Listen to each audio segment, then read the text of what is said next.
আসসালামু আলাইকুম, স্বাগত জানাচ্ছি আরটিভির সন্ধ্যা সংবাদে। আপনাদের সঙ্গে আছি আমরা দুজন, আমি সিনথিয়া রহমান এবং আমি সাবরিনা ফিরোজ। তালাক না দিয়ে অন্যের বউ ভাগিয়ে বিয়ে করায় ক্রিকেটার নাসির হোসেন এবং বিমানবালা তামিমা সুলতানা সহ ৩ জনের বিরুদ্ধে সমন জারি করেছে আদালত।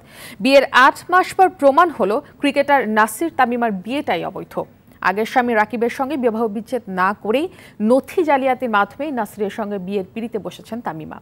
পুলিশ ব্যুরো অফ ইনভেস্টিগেশন পিবিআইয়ের অনুসন্ধানে বেরিয়ে এসেছে এমন চাঞ্চল্যকর তথ্য। মাইদুর রহমান রুবেল জানাচ্ছেন বিস্তারিত। আলোচিত সমালোচিত ক্রিকেটার নাসির হোসেন ও এয়ারলাইন্স কোম্পানি সৌদি আরব কেবিন ক্রু তামিমা সুলতানা তাম্মি চলতি বছরের ফেব্রুয়ারিতে বিশ্ব ভালোবাসা দিবসে বিয়ে করে আলোচনায় আসে। নাসির তাম্মির জমকালো সে বিয়ের ভিডিও সামাজিক যোগাযোগ মাধ্যমে ছড়িয়ে পড়লে তামিমার পূর্বের স্বামী বিস্ময় প্রকাশ করে বলেন, তাদের সাথে বিচ্ছেদের ঘটনাই ঘটেনি। এই রকমের একটা বাচ্চা মেয়ে রাইখা তার ভিডিওগুলো সে করছে বিয়াতে, আপনারা তো দেখছেন। এটা কি কোনো মা পারে এভাবে করতে? সন্তান রেখে স্ত্রীর এমন আচমকা চলে যাওয়ায় আইনের আশ্রয় নেয় রাকিব। ডিভোর্স ছাড়াই অন্যের স্ত্রীকে বিয়ে করার অভিযোগে ক্রিকেটার নাসির হোসেন ও তামিমা সুলতানা তাম্মির বিরুদ্ধে করা মামলাটি পুলিশ ব্যুরো অফ ইনভেস্টিগেশন পিবিআইকে তদন্তের নির্দেশ দেন আদালত। ঢাকা মহানগর হাকিম মোহাম্মদ জসিমের আদালতে তামিমার সাবেক স্বামী রাকিব হাসানের মামলার প্রেক্ষিতে তদন্ত শেষে পিবিআইয়ের কর্মকর্তা মিজানুর রহমান এ প্রতিবেদন দাখিল করেন, যেখানে বলা হয় তামিমা এবং নাসিরের বিয়ে পুরোটাই অবৈধ প্রক্রিয়ায় হয়েছে। তামিমা দাবি করেছেন যে একটি ডিভোর্সের কপি তিনি দেখিয়েছেন যে হ্যাঁ তিনি ডিভোর্স দিয়েছেন। এখন আমরা তাহলে রাকিব হোসেন কেন এই কাজটি করলেন? যে তালাক প্রাপ্ত হয়েছে তিনি বলছেন তালাক হয় নাই, সুতরাং আমরা এখানে তদন্তের বিষয় আসে।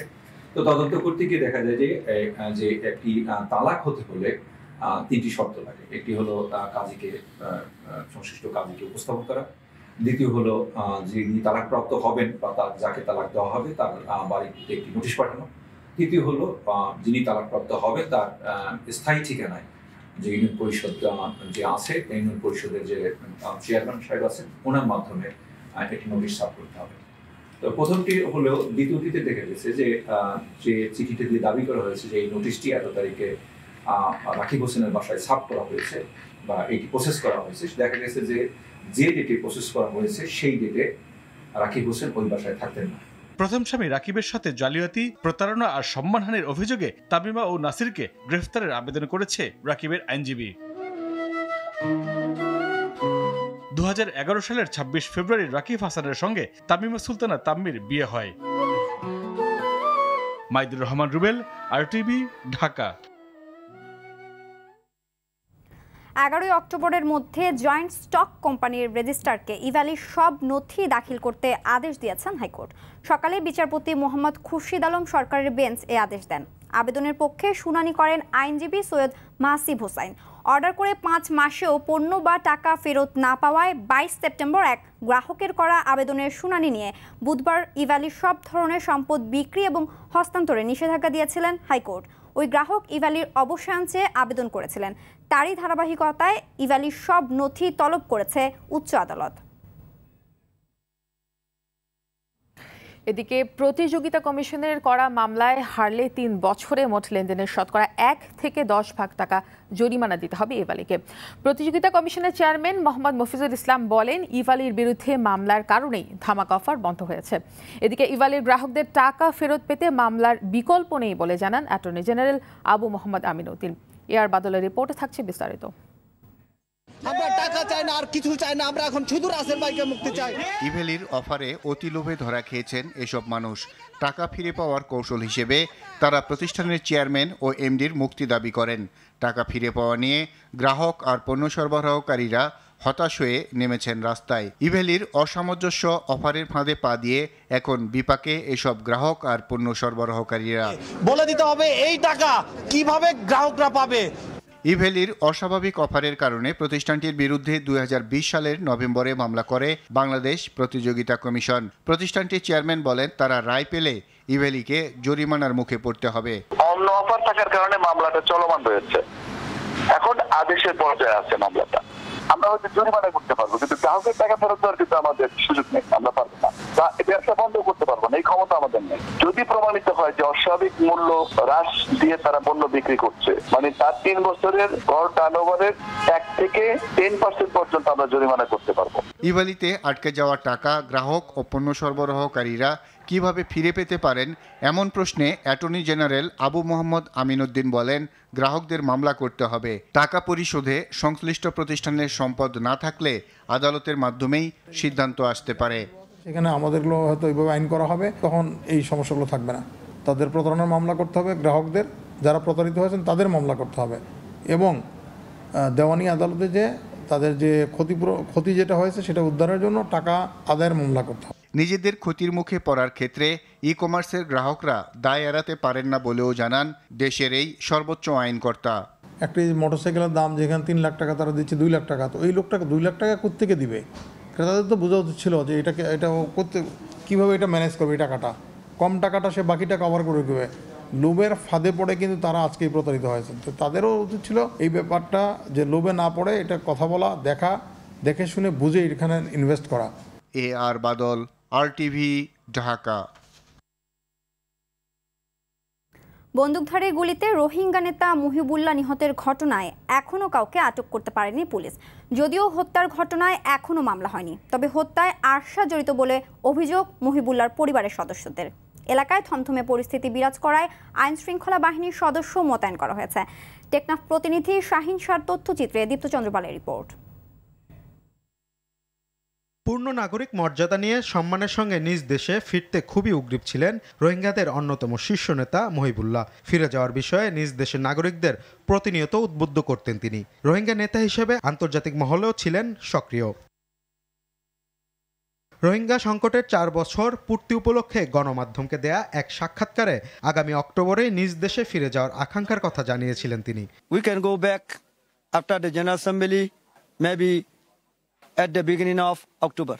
অনেকেই মনে করছেন সেটাই কাল হয়েছে তার জীবনে। প্রত্যাবাসন বিরোধী তৎপরতায় লিপ্ত রোহিঙ্গা সন্ত্রাসীদের গুলিতে বুধবার রাতে নির্মমভাবে খুন হন তিনি। হত্যা করেছে আশা গ্রুপ। আমি তাদের 2-3 জনকে চিনি, 2-1 জনের নামও জানি। একজন আব্দুর রহিম হক মানে আরশার নেতা, অন্যজন লালু আজাদ। মারার কারণ তারা এসে বলেছে যে তুই কিসের রোহিঙ্গা নেতা আমরা অনেকেই আছি, এই বলে তারা হামলা শুরু করে। রোহিঙ্গা ক্যাম্পে থমথম পরিস্থিতি বিরাজ করায় অতিরিক্ত পুলিশ মোতায়েন করা হয়েছে। ঘটনার পর প্রচুর লোকজন বেরিয়ে আসে, আমাদের এপিবিএন পুলিশ অতিরিক্ত পুলিশ মোতায়েন করি। আপাতত এখানকার পরিস্থিতি ভালো। প্রত্যাবাসন বিরোধী কিনা সেটা তো আমার কাছে এভিডেন্স নাই, আমি তো সেটা বলতে পারি না। ওদের মধ্যে ছোটখাটো গ্রুপিং আছে, সেগুলো জানি। মুহিবুল্লাহ 1992 সালে রাখাইন রাজ্য থেকে বাংলাদেশে পালিয়ে আসেন। তিনি Rohingya society for piece and human rights নামে একটি সংগঠনের চেয়ারম্যান ছিলেন।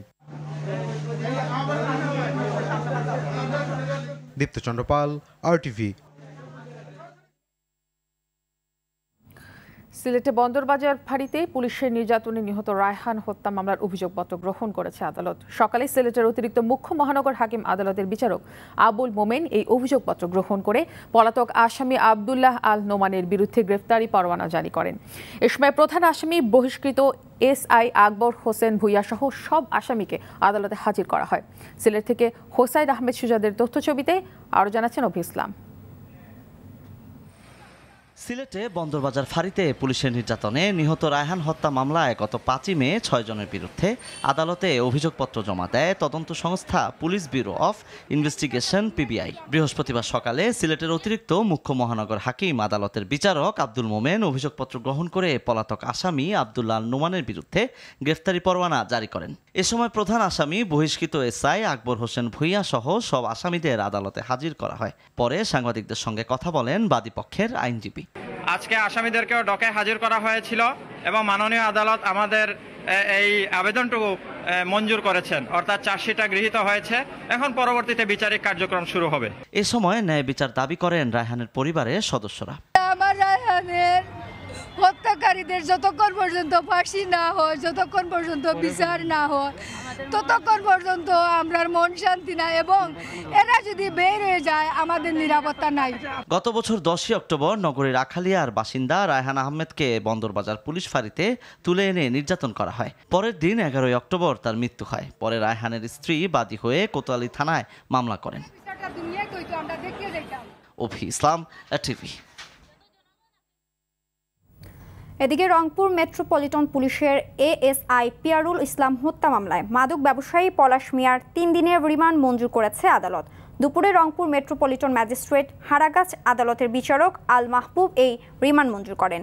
এর আগে পিবিআই এর পক্ষ থেকে 5 দিনের রিমান্ড আবেদন করা হয়। আদালত 3 দিনের রিমান্ড মঞ্জুর ছাড়াও আসামি পলাশকে এই মামলায় সেন অ্যারেস্ট দেখানোর আদেশ দেন। এর আগে কড়া নিরাপত্তায় পলাশকে আদালতে হাজির করে পুলিশ। গত 24 সেপ্টেম্বর মাদক বিরোধী বিশেষ অভিযানে ছুরিকাঘাতে আহত পিয়ারুল হাসপাতালে চিকিৎসাধীন অবস্থায় মারা যান।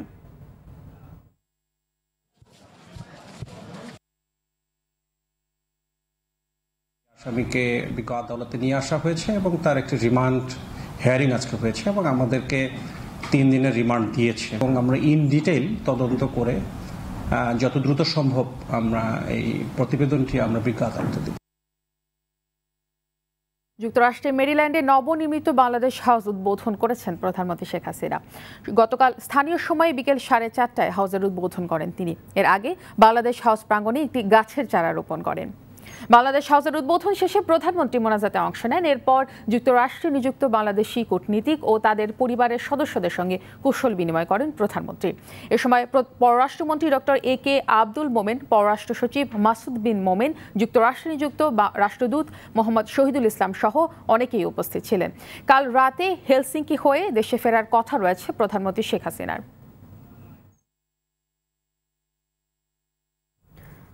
রাষ্ট্রপতি মোহাম্মদ আব্দুল হামিদ বলেছেন, জাতির পিতা দর্শনের আলোকেই রাষ্ট্র পরিচালনা করছেন প্রধানমন্ত্রী শেখ হাসিনা। আর্থসামাজিক খাতে বর্তমান সরকারের জনকল্যাণমুখী বিভিন্ন পদক্ষেপের জন্যই বাংলাদেশ উন্নয়নশীল দেশের মর্যাদা পেয়েছে। এছাড়া করোনা ভাইরাস মোকাবেলাও সারা বিশ্বের প্রশংসা পেয়েছে Bangladesh. Bangabandhu global youth leadership award কর্মসূচির উদ্বোধনী অনুষ্ঠানে ভিডিও কনফারেন্সে যুক্ত হয়ে তিনি এসব কথা বলেন। এ সময় রাষ্ট্রপতি দেশের যুব সমাজকে জাতির পিতার আদর্শে সুনাগরিক হওয়ারও আহ্বান জানান।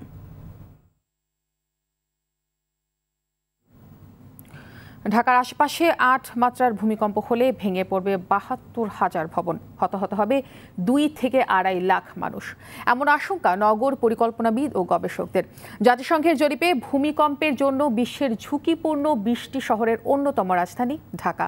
আর এজন্য বিশেষজ্ঞদের তত্ত্বাবধান ছাড়াই ভবন নির্মাণ আর পুরনো ভবনগুলোর সংস্কারের উদ্যোগ না নেয়াকে দায়ী করছেন ভূতাত্ত্বিকরা। ভূমিকম্প নিয়ে মারুফ রেজার ধারাবাহিক রিপোর্টের আজ থাকছে দ্বিতীয় পর্ব। ক্যামেরায় ছিলেন নাজমুল হাসান সাইমন।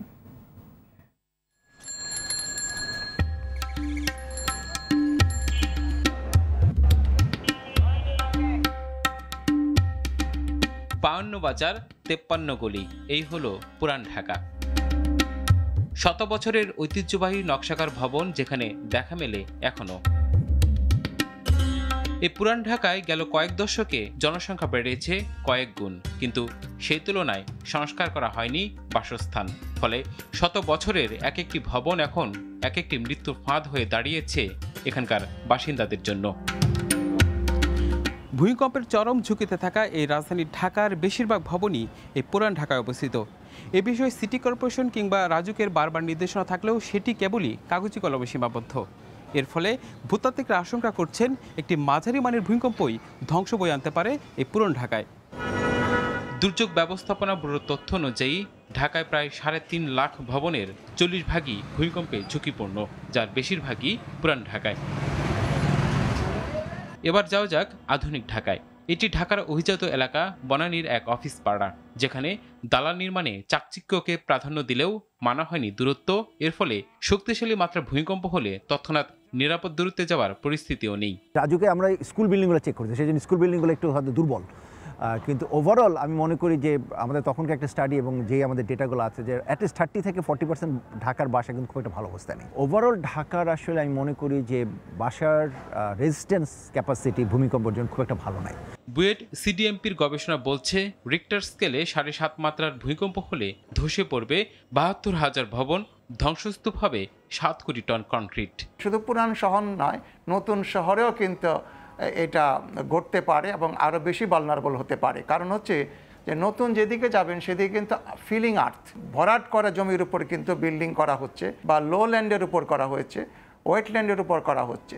2015 সালের নেপালের ভয়াবহ ভূমিকম্প গায়ে শিহরণ জাগায় আজও। তবে বাস্তবতা হলো এমন ভূমিকম্প বাংলাদেশে হলে ক্ষয়ক্ষতিতে ছাড়িয়ে যাবে নেপালকেও, কেননা পুরনো ভবনের সাথে নতুন ভবনগুলোতেও ভূমিকম্পের সহন মাত্রার বিষয়টি আমলেই নেওয়া হয়নি। মারুফ রেজা, RTV, ঢাকা। করোনা কারণে দীর্ঘ বিরতির পর কাল থেকে অনুষ্ঠিত হতে যাচ্ছে ঢাকা বিশ্ববিদ্যালয়ের ভর্তি পরীক্ষা। এবারই প্রথমবারের মতো রাজধানী ছাড়াও সব বিভাগীয় শহরগুলোতে এ পরীক্ষা নেওয়া হবে।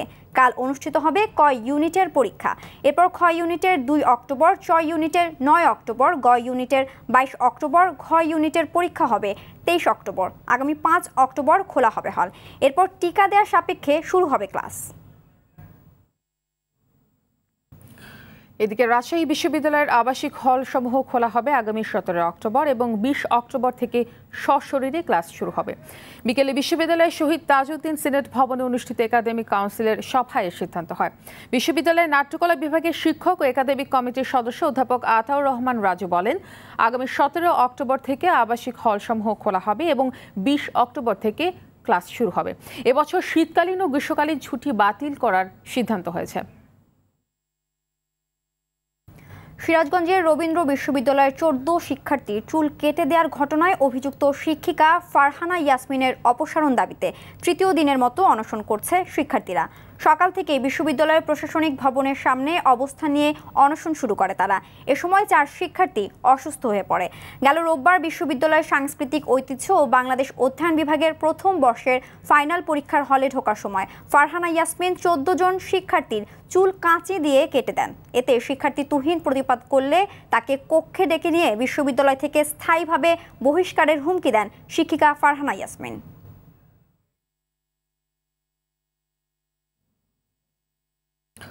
অফশোর কোম্পানি খুলে 183 কোটি 92 লাখ টাকা দুবাইয়ে পাচারের অভিযোগে খালেদা জিয়ার উপদেষ্টা মোসাদ্দেক আলী ফালু সহ 3 জনের বিরুদ্ধে আদালতে অভিযোগপত্র দিয়েছে দুর্নীতি দমন কমিশন। দুদকের উপপরিচালক গুলশান আনোয়ার প্রধান আদালতে এই অভিযোগপত্র পেশ করেন। মামলায় ফালু ছাড়া বাকি 2 জন হলেন RAK পেন্টস লিমিটেডের পরিচালক বিএনপি নেতা SAK Ikramuzzaman, star ceramics private লিমিটেডের পরিচালক সৈয়দ AK আনারুজ্জামান।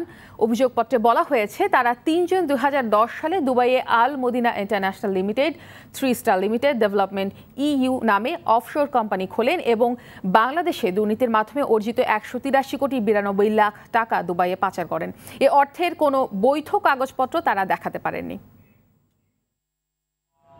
মোহাম্মদ মোসাদ্দেক আলী কর্তৃক দুবাইতে প্রতিষ্ঠিত 2টি অফশোর কোম্পানিতে প্রাথমিক বিনিয়োগের অর্থ এবং রাকিন ডেভেলপমেন্ট UAE-তে জমাকৃত 2,89,99,108 আরব আমিরাত দিরহাম এই অর্থের কোনো উৎস খুঁজে পাওয়া যায়নি।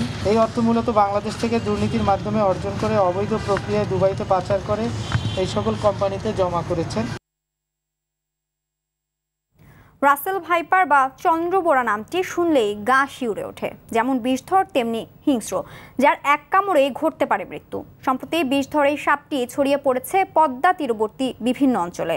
মুন্সিগঞ্জে পাওয়া গেছে রাসেল ভাইপার সাপ। সাপে কাটার অ্যান্টিভেনামের ব্যবস্থা থাকলেও তা প্রয়োগের জন্য নেই দক্ষ স্বাস্থ্যকর্মী। মুন্সিগঞ্জ প্রতিনিধি শেখ মোহাম্মদ শিমুলের তথ্যচিত্রে শাহাবুদ্দিন সাহেবের রিপোর্টে। বিশ্বের কয়েকটি বিষধর সাপের মধ্যে এই রাসেল ভাইপার একটি। গত 3 বছরে মুন্সিগঞ্জের নদী তীরবর্তী বেশ কয়েকটি এলাকায় মিলেছে এ পর্যন্ত 5টি রাসেল ভাইপার সাপ। এর মধ্যে সদরের বাংলা বাজারে একটি, টঙ্গিবাড়ি হাসাইলে একটি এবং লৌহজংয়ের তেজগাঁওয়ে 3টি। এই সাপ আগে রাজশাহী অঞ্চলে পাওয়া যেত। ভারত থেকে নদী পথে ভেসে আসছে এবং পদ্মার তীরবর্তী এলাকায় বেশি পাওয়া যাচ্ছে। তবে এর কামড়ে মৃত্যুর খবর পাওয়া যায়নি। 5টির মধ্যে একটি গরুপাড়া দিয়ে মেরে ফেলেছে, অপর 4টি বন্যপ্রাণী ও প্রকৃতি সুরক্ষার ঢাকা বিভাগে এসে নিয়ে গেছে। মানে 1-1.5 রাত ওই জায়গা আপনার ফেনি ধইরা আর শোষায় কত দাঁড়ে কাছে কোনো লোক থাকতে না। মনে হয় যে কোন ফাঁকদা জেনে আসে আমার কামড় দিয়ে ফল বাড়লো, তো ওই ডরে আমার মধ্যে আতঙ্কের মধ্যে আছি। এই সাপের বিষটা আমাকে মুন্সিগঞ্জের মাধ্যমে নাই, কোনো হাসপাতাল মেডিকেলে পাওয়া যায় না, তাই আমরা এইটা নিয়ে আরও বিশাল একটা ভয়ঙ্কর মধ্যে আছি।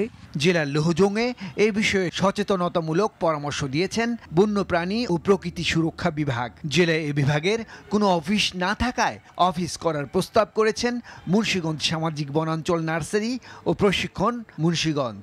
এ বিষয়ে আমাদের বন বিভাগের বন্যপ্রাণী প্রকৃতি সংরক্ষণ বিভাগ ঢাকা কর্তৃক লোহজং উপজেলায় ওনারা জনসচেতনতামূলক কার্যক্রম গ্রহণ করেছে। মুন্সিগঞ্জের উপজেলা স্বাস্থ্য কমপ্লেক্স হাসপাতালগুলোতে সাপের ভ্যাকসিন থাকলেও প্রয়োগে নেই দক্ষ স্বাস্থ্যকর্মী, তাই বাধ্য হয়ে রোগীদের ঢাকায় রেফার দেন ডাক্তার। জেলা এবং উপজেলাগুলোতে সাপে কাটার যে বিষাক্ত সাপের যে ইনজেকশন সেটা আমাদেরকে অ্যাভেলেবল করা হচ্ছে। প্রশিক্ষণ দিয়ে তাদেরকে একটু মোটিভেশন বা তাদের হাতে কলমে শিখিয়ে দেওয়া হয়, তাহলে তারা সাপে কাটার এই চিকিৎসাটা দিতে আরও তারা স্বাচ্ছন্দ্য বোধ করবে বা আরেকটু তারা দক্ষতা অর্জন করবে। দুর্ঘটনা এড়াতে হাসপাতালগুলোতে দ্রুত অ্যান্টিভেনাম স্নেক ভ্যাকসিন প্রয়োগে প্রশিক্ষণের মাধ্যমে দক্ষ স্বাস্থ্যকর্মী তৈরি করা প্রয়োজন বলে মনে করেন সংশ্লিষ্টরা।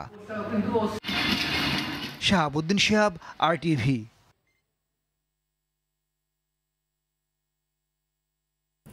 স্বনামধন্য সিমেন্ট ব্র্যান্ড বেঙ্গল সিমেন্টের সহযোগিতায় ও সড়ক ও জনপথ প্রকৌশল সমিতির আয়োজনে মহাসড়ক নির্মাণে দীর্ঘমেয়াদী ও টেকসই বিকল্প ব্যবস্থা শীর্ষক এক টেকনিক্যাল সেমিনার অনুষ্ঠিত হয়েছে।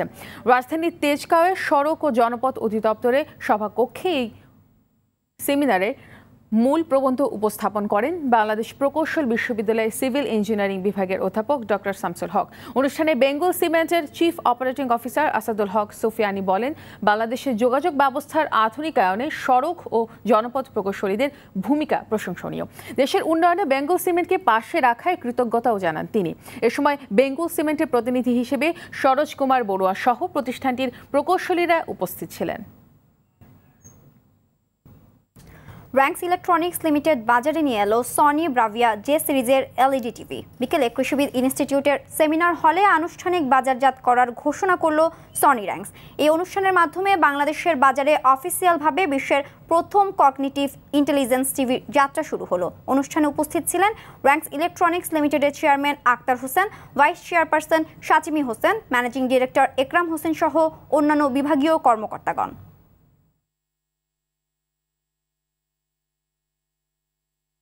আগামীকাল থেকে অবৈধ কোনো মোবাইল সেট চলবে না। সিম সেট করার সঙ্গে সঙ্গে স্বয়ংক্রিয়ভাবে বার্তা চলে আসবে। সেট অবৈধ হলে যে কোনো সময় বন্ধের সতর্কতা দিয়ে বার্তা আসবে। পাশাপাশি বৈধ কাগজপত্র থাকলে তা দিয়ে রেজিস্ট্রেশনের সুযোগ দেবে টেলিযোগাযোগ নিয়ন্ত্রণ কমিশন BTRC। বৈধ কাগজপত্র না থাকলে বা সেটটি বৈধ না হলে স্বয়ংক্রিয়ভাবে সেটি অচল হয়ে যাবে। বিশ্বজুড়ে আবারও বেড়ে চলেছে করোনার প্রকোপ। গেল 24 ঘন্টায় করোনায় আক্রান্ত বিশ্বব্যাপী মোট মৃতের সংখ্যা 8,500-এর বেশি এবং নতুন শনাক্ত হয়েছে 4,79,000-এর বেশি মানুষ। সবচেয়ে বেশি সংক্রমণ ও প্রাণহানির ঘটনা ঘটেছে যুক্তরাষ্ট্রে। দৈনিক মৃত্যুতে এরপরই রয়েছে রাশিয়া, মেক্সিকো, ব্রাজিল। মৃত্যু কমলেও সংক্রমণ বেড়েছে ভারতে। এদিকে প্রায় 2 মাস ধরে কঠোর লকডাউন সত্ত্বেও অস্ট্রেলিয়ার দ্বিতীয় বৃহত্তম শহর মেলবোর্নে একদিনে রেকর্ড 1400 জনের বেশি কোভিড-19 রোগী শনাক্ত হয়েছে। অপরদিকে বুধবার এক সাক্ষাতে তুরস্কের প্রেসিডেন্ট রিসেপ তাইয়েব এরদোয়ানকে রুশ উদ্ভাবিত স্পুটনিক ভির বুস্টার ডোজ টিকা নেওয়ার আহ্বান জানান রাশিয়ার প্রেসিডেন্ট ভ্লাদিমির পুতিন।